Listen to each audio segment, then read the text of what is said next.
The role Glenn Close always wanted to play tonight at 7:30. A major Pennsylvania prison riot is finally under control. Former HUD Secretary Sam Pierce still won't answer congressional questions. And in San Francisco, the earthquake series resumes at Candlestick. NBC Nightly News with Tom Brokaw. Good evening. In many American cities and states, prisons and jails are jammed, crowded well beyond their capacity. Powder kegs. Last night, the crowded state prison in Camp Hill, Pennsylvania, blew. NBC's Robert Hager reports it was a battle to win it back. It was big trouble for the second night in a row at this medium-security prison. Officials thought things were under control yesterday, but apparently some cell locks, damaged in the first round of violence, had come open. Prisoners left their cells, took 5 hostages, and the rioting was underway again. A Molotov cocktail thrown. Another. 12 prison buildings destroyed, more heavily damaged. All 2,600 inmates loose inside the prison, though none ever managed to escape over the prison fence. Finally, Pennsylvania State Police moved in. One hostage had already been released. Now word came another had been rescued by police. Daylight now and more police. A helicopter hovered as some police below opened fire, wounding at least 2 inmates. Tear gas was used. By now, the last of the hostages was free. And suddenly it was over. Prisoners surrendering, hundreds at a time. Police forced them to the ground. Some inmates were taken aside for questioning until State Corrections spokesman Kenneth Robinson could make this mid-morning report. We are once again in control of the entire institution. At a price, 60 injured. And authorities at first actually pronounced this inmate dead of a heart attack, only to discover the prisoner was still alive. And what, a policeman was asked, did it look like inside? Everything's trashed. They destroyed everything. Weary state police filed out the prison gate. Behind them, smoldering remains rekindled periodically, sending black smoke into the afternoon sky. Part of the problem may have been that this prison was overcrowded. Tonight, buses are moving hundreds of inmates from here, those whose cells have been burned out, moving them to other Pennsylvania prisons, all of which are also overcrowded. Robert Hager, NBC News, Camp Hill, Pennsylvania. In Washington, former Housing Secretary Samuel Pierce still refuses to answer congressional questions about that massive scandal in HUD involving sweetheart deals and federal housing programs. So now Democrats are asking for a special prosecutor to take over this investigation. More tonight from NBC's Andrea Mitchell. Pierce told Congress he has a story to tell, but not to a committee that he believes has unfairly accused him of wrongdoing. By refusing to cooperate in the investigation, he has, in effect, brought Congress's probe to a halt. Mr. Secretary, why not tell your story? You said you wanted to tell your story. The former cabinet member barred cameras from the hearing room, where he denied committing illegal or wrongful acts, and made it clear that he will continue to take the Fifth Amendment against self-incrimination. Appearing under order of a subpoena, Pierce rejected a committee offer to name any date when he would be willing to talk. Chairman Thomas Lantos, is it your intention to continue invoking the Fifth Amendment? Pierce, I will continue to invoke my constitutional protections. Pierce's lawyer.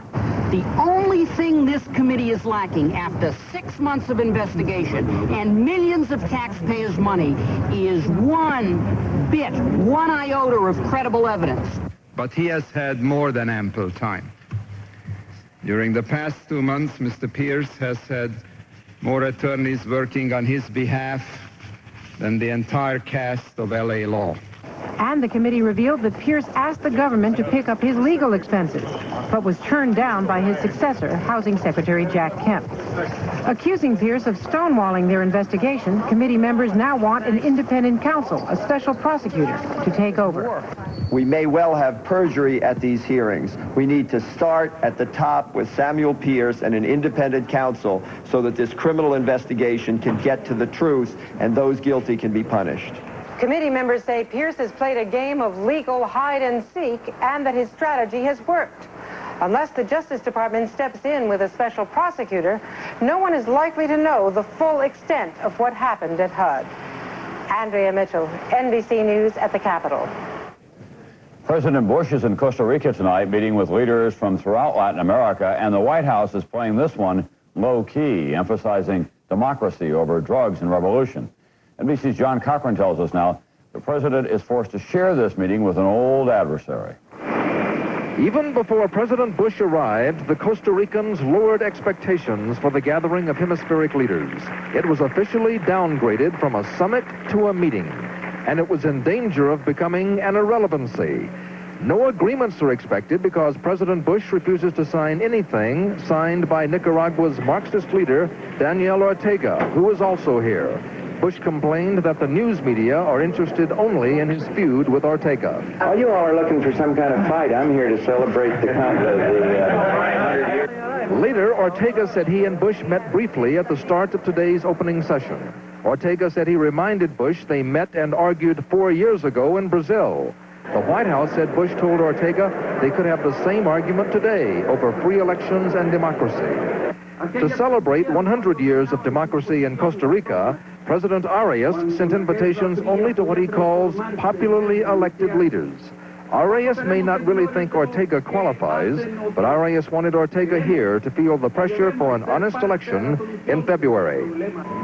There is a lot of pressure for the Sandinistas to hold those elections as free and fair as possible. At the urging of the Americans, the Costa Ricans today agreed to devote one session to drug-fighting strategy. But Arias is putting the most emphasis on his peace plan. And now that the U.S. is no longer arming the Nicaraguan Contras, Uncle Sam is more popular here. I believe that the democratic leaders of the Americas are reaching out to the United States, just as we are to them, offering a new partnership of mutual respect and mutual responsibility. This two-day meeting may produce no written agreements, but there is an unwritten understanding that George Bush is not Ronald Reagan, and that Bush will be more sensitive to public opinion in Latin America. John Cochran, NBC News, San Jose, Costa Rica. That war against drugs being discussed in Costa Rica is getting bloodier where it began in Colombia. The Army today blamed drug traffickers for the worst attack since that war began 2 months ago in earnest. A bomb blew up last night under a bus full of policemen. 5 officers were killed, 16 others hurt. It happened in Medellin, Colombia's cocaine capital. And today in that same city, a politician who had been outspoken in his opposition to drug smugglers was machine-gunned to death. Other news from that same part of the world, more or less. The White House said today that President Bush soon will promise to inform Congress about any covert action within a few days of the time that they're carried out. Congress and the administration already have agreed to cancel all previous guidelines restricting presidential actions during a foreign coup, such as the one unsuccessful against Panama's Noriega. The administration now will draw up new guidelines. Also, coming up here tonight on NBC Nightly News, Fred Francis with still more on Israel's research now on a hydrogen bomb. And on Assignment Earth tonight, Roger O'Neill on one of the most dramatic rivers in the American West, running through a deep, beautiful canyon, a river threatened by development.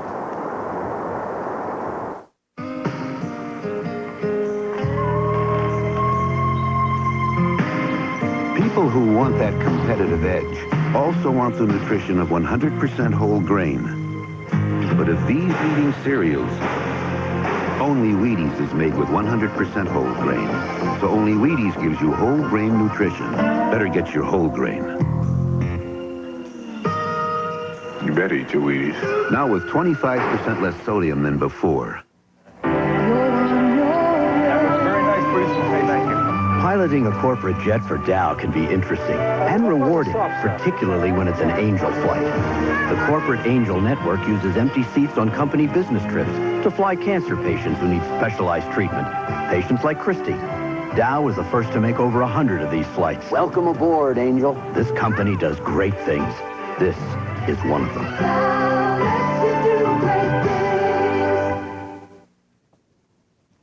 NBC's report of a partnership between Israel and South Africa in developing nuclear missile technology today drew another angry response from Israel. Prime Minister Shamir denounced the report and said it could drive a wedge between his country and the United States. But the story doesn't end there. Tonight, NBC's Fred Francis reports about concerns that Israel may try to use America's advanced computer technology to build a hydrogen bomb. Fred? Tom, NBC News has obtained a Pentagon study which details advances in Israel's nuclear weapons program. Advances which analysts say will enable Israel to make powerful hydrogen bombs as well as highly accurate intercontinental ballistic missiles.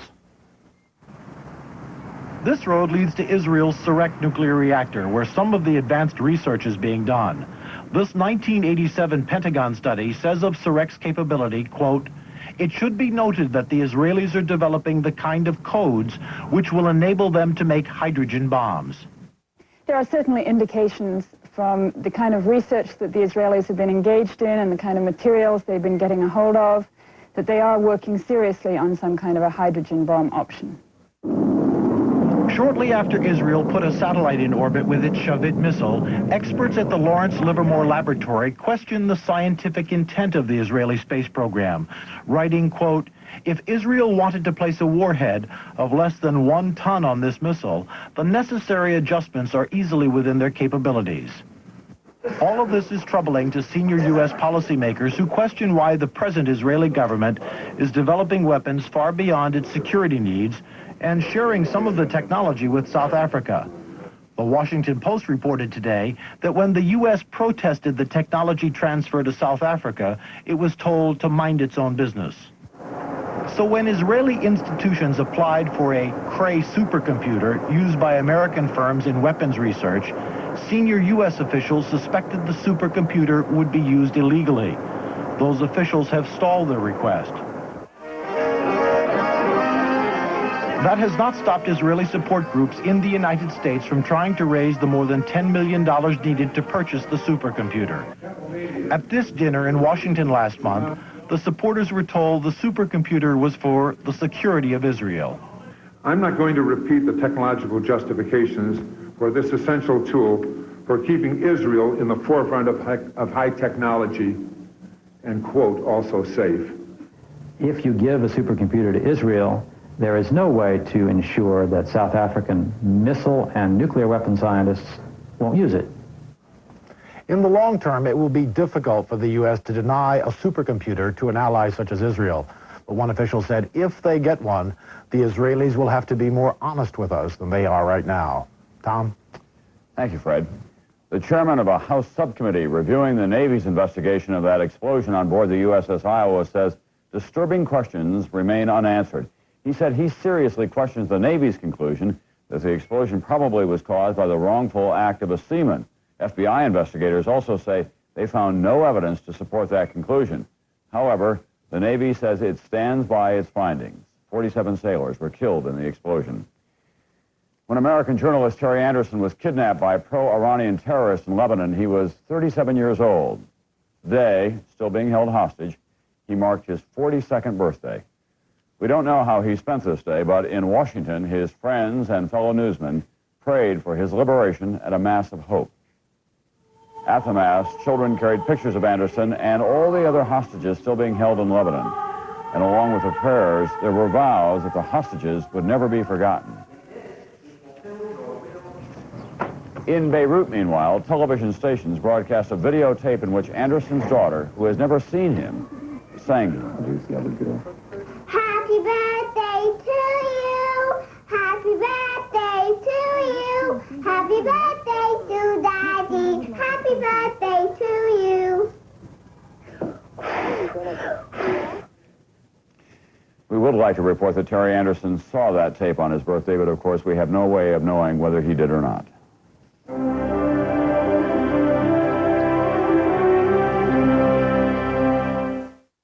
I eat nutritious meals with plenty of fruit and vegetables. So how come I'm the one with painful gas? Surprise! Foods high in nutrition are often high in gas. But Gas X gets rid of the gas, so you feel better fast. Eat right and feel right with Gas X. I tell my dad I'm buying a new car, and he'd say, "Fluffer and succotash, get a sensible car. Diggy, get a comfortable car. Wee, Doc, get a gorgeous car. Get a reasonably priced car." So I did! A Cutlass Sierra. Great when you buy it, drive it, trade it. What more can a family want? That's all, folks. Now get up to a $1,600 cash bonus on a 1990 Cutlass Sierra. See your Olds dealer today. Did you know that if you're not using AT&T and your 800 number goes out to your customers, you're out of business?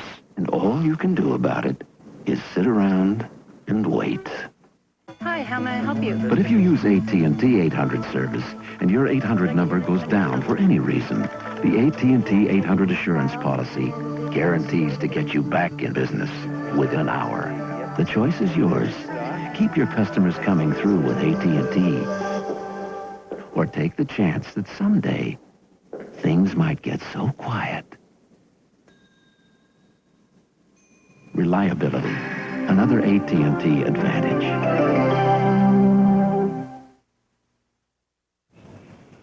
East Germany's new leadership today offered amnesty to all those who escaped the country or who were caught and punished for trying to get out. It comes too late, of course, for the 200 East Germans who died since 1961 trying to get over the Berlin Wall. However, as NBC's Mike Betcher reports tonight, there is no need to try that one anymore. This is as close as it gets to serenity along the Berlin Wall. East German border guards, men who once would have shot to kill, have little to do now but amuse themselves chasing ducks. These days, there are other routes to freedom. No one has to risk passing through their gun sights in a dangerous swim across a river or a climb over a wall in order to make it to the west. Even those who the guards have caught now have been granted amnesty.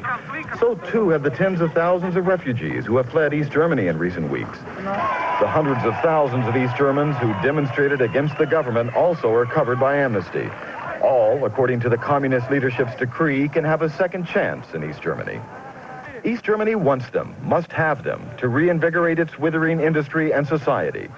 It hopes that a politically more attractive East Germany will satisfy them. Last night, a crowd of 100,000 came together in Dresden to hear the local Communist Party leader pledge that revolutionary change was coming to East Germany. It must come, said Dresden's mayor, who lamented that his nation has lost 1/5 of its population to the West. Bert Munk and Andre Ziert escaped from East Germany a little over a month ago. The amnesty offer and events since they left are tempting them to visit again.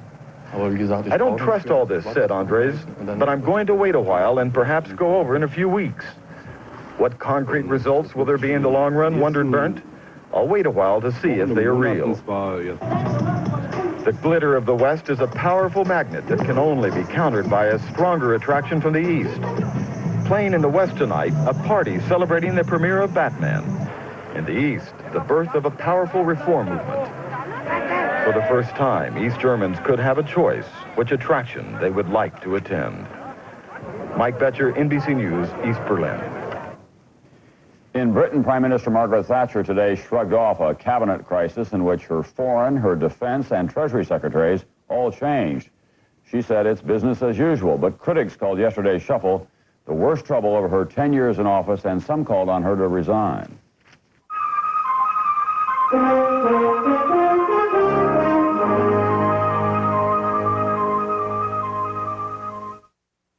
This diver has a thin, powerful seal, but it's not on her mask. It's on her dentures. This thin, powerful seal is virtually airtight. Extra hold, fast teeth. Nothing gives you a hold closer to real. If you've got dental work, you've got 3 great reasons to chew Freedent. You know, Freedent won't stick to your dental work, and Freedent keeps your breath fresh. But maybe you didn't know Freedent moistens your mouth, too. So if you hate a dry mouth like I do, chew Freedent. Freedent's the one that took the stink out of stuff, and Freedent moistens your mouth. Yeah, moistens your mouth, and freshens your breath while you chew. Non-stick Freedent moistens your mouth and freshens your breath. Honey, why are you still eating cornflakes? Because I always eat cornflakes. That's because you haven't thought about these. Post-oat flakes?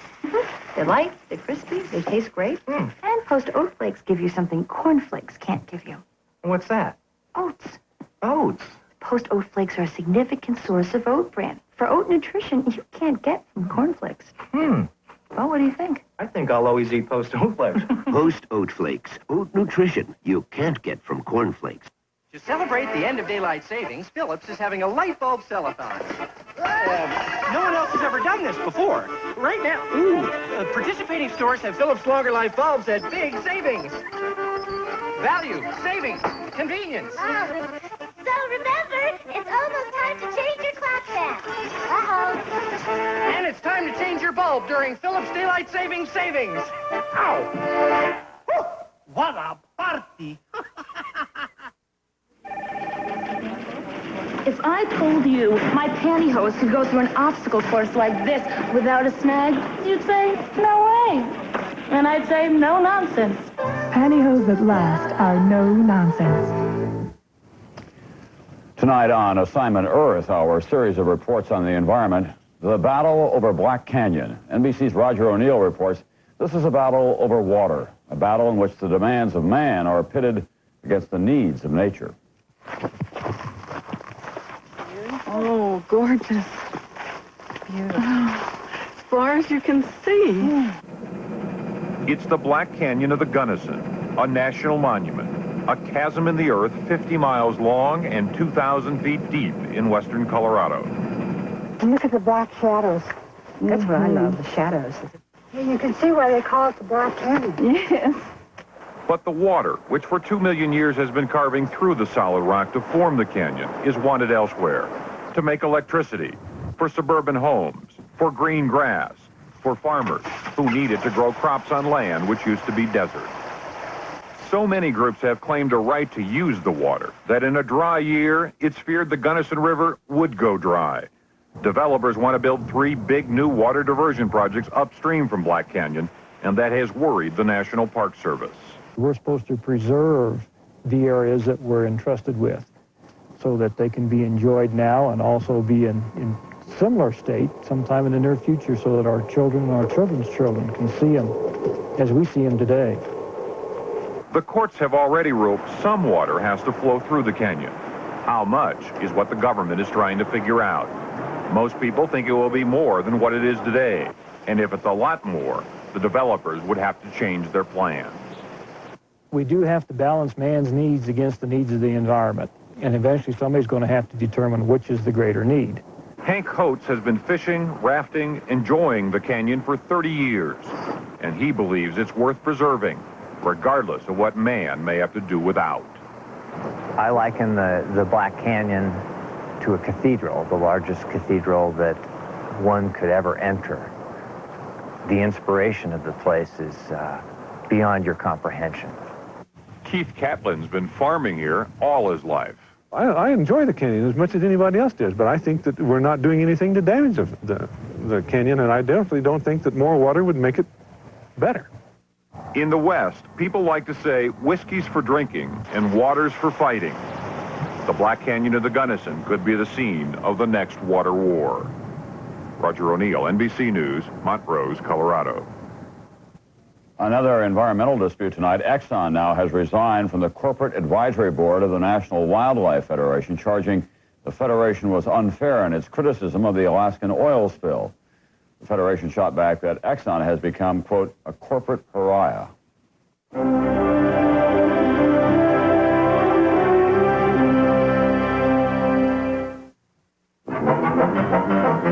The low-priced Subaru Justy with 4-wheel drive. Think of it as a Range Rover that's more in your range.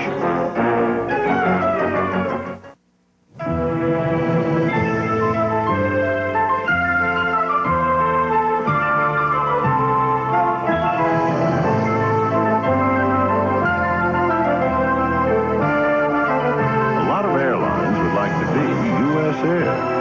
And considering all the people we serve, all the places we go, and all the times we go there, it would take a lot of airlines to be U.S. Air.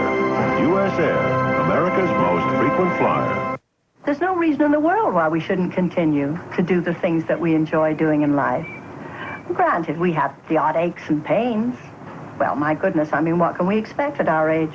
But I find that if I have Bufferin, a cup of tea and a couple of Bufferin, and I can continue. And Bufferin, my brand of aspirin, allows me to do the things that I want to do. I really wouldn't be without it for that reason. Bufferin, so you can do the things you want to do.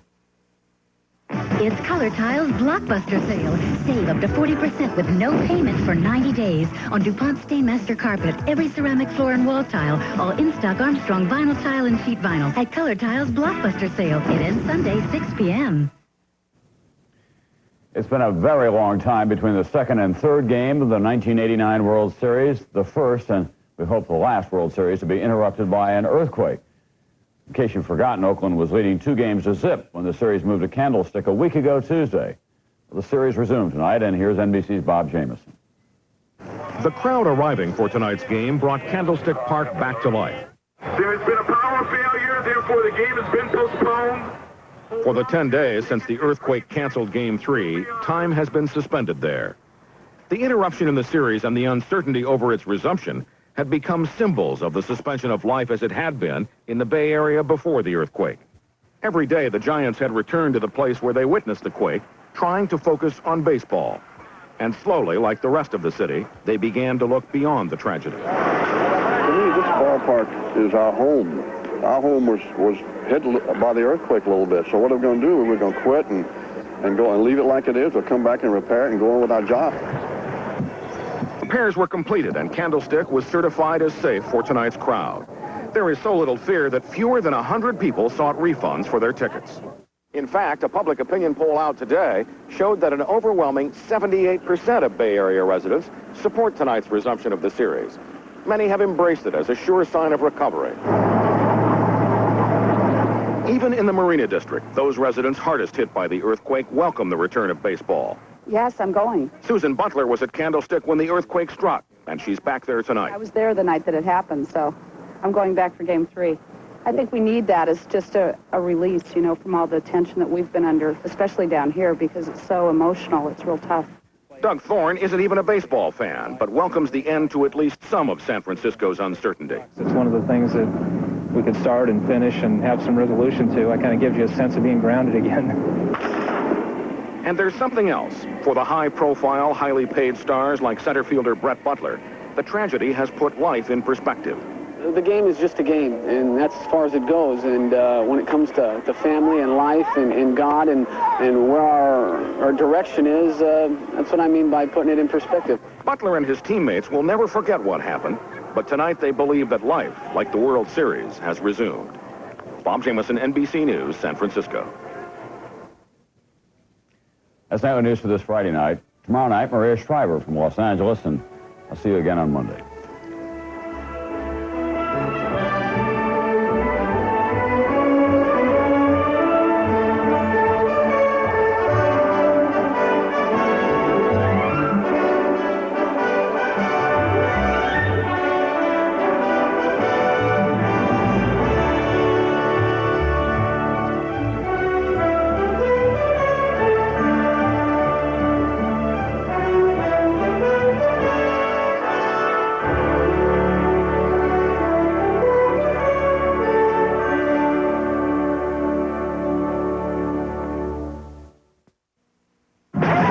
Bright night. What's going on? How about $1 million for free?